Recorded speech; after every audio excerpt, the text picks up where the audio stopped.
Vitamin D और B12 आपकी body में एक्यूरेट होना बहुत जरूरी है। अगर B12 और विटामिन डी कम है तो आप 100% डिप्रेशन के शिकार हैं। अच्छा। हाँ, आपको पता नहीं लगेगा, हो सकता है, लेकिन B12 और विटामिन डी की कमी से जितने भी आज तक पेशेंट आए ना, जितने भी आज तक आए 15 सालों में, सबके अंदर B12 और विटामिन डी की कमी मिली है। और मैंने सबसे पहले आते यही बोला है कि आपका विटामिन डी B12 मुझे नेक्स्ट सेशन में चाहिए। और उनका कभी कभी 5 मिलता है, 6 मिलता है, मतलब ये उनकी हिम्मत है कि वो फिर भी जाके जॉब करके आ रहे हैं, घर में सारा फंक्शन कर रहे हैं जो भी इनको काम करना है। होना चाहिए विटामिन 12? B12? हाँ। B12 तो आपका कम से कम 300 से ऊपर तो होना ही चाहिए। और वो 5 मिलता है? नहीं, B12 तो कभी 195 मिलता है, कभी 170 मिलता है। हाँ। और विटामिन डी जो है कभी 5 मिलता है, कभी 6 मिलता है, जो कि 30 से ऊपर होना चाहिए।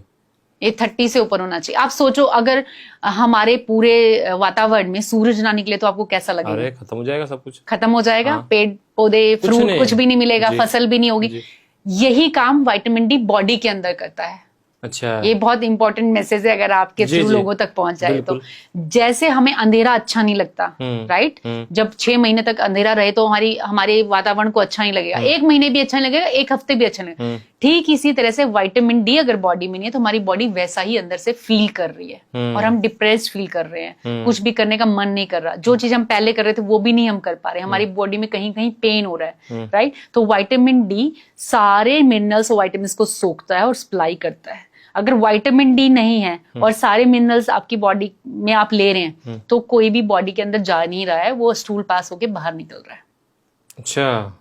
विटामिन डी इतना एसेंशियल पार्ट है बॉडी के लिए। और इंडिया के ज्यादातर लोगों का विटामिन डी कम है, 99% लोगों का विटामिन डी। आप कोई भी इस वीडियो के थ्रू भी अगर अगले दिन चेक कराएगा तो सप्लीमेंट्स नहीं ले रहे हैं, हम धूप नहीं ले रहे हैं, बाहर नहीं जा रहे हैं।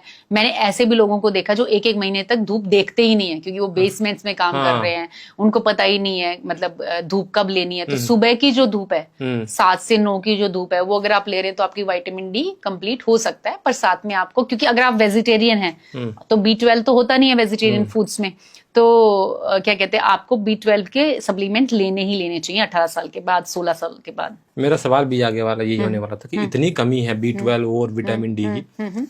और विटामिन डी, जैसे कि आपने बोला, इमारत इतनी ऊंची ऊंची हो गई है कि सूरज निकले भी तो नहीं पहुंच पाता है। हाँ, बिल्कुल बिल्कुल। हाँ। उसमें हमें क्या एक हैबिट्स को अपने में इंक्लूड करना चाहिए कि हमारे में B12, आप इसमें फूड भी एक ऑप्शन वो दे सकते हैं और विटामिन डी हमारे लिए पर्याप्त मात्रा मिल सके? देखो, विटामिन डी तो किसी भी फूड में ज्यादा होता ही नहीं है, दूध में ऐसा बोलते हैं कि होता है। और दूध भी अच्छा नहीं, लेकिन आज हाँ, वो भी अडल्ट्री है, दूध भी वो भी नहीं आप पी सकते, राइट? लेकिन दूध दही तो ऐड करना ही पड़ेगा। अब सब कुछ अडल्ट्री है, फूड भी अडल्ट्री है, फ्रूट्स भी अडल्ट्री है, लेकिन वो तो कुछ ना, गेहूं भी ऐसे तो अच्छा नहीं रहा, यूरिया डाल डाल के खराब कर दिया गया है। तो मुझे ऐसा लगता है कि B12 के लिए तो, जो मैंने फील किया, क्योंकि मैं भी वेजिटेरियन हूँ, तो आपको B12 तो लेना ही पड़ेगा। इंजेक्ट के थ्रू ले लो आप, बहुत ज्यादा कम है। और वैसे आप क्या कहते हैं, रोज एक B12 आफ्टरनून में आप खा सकते हो।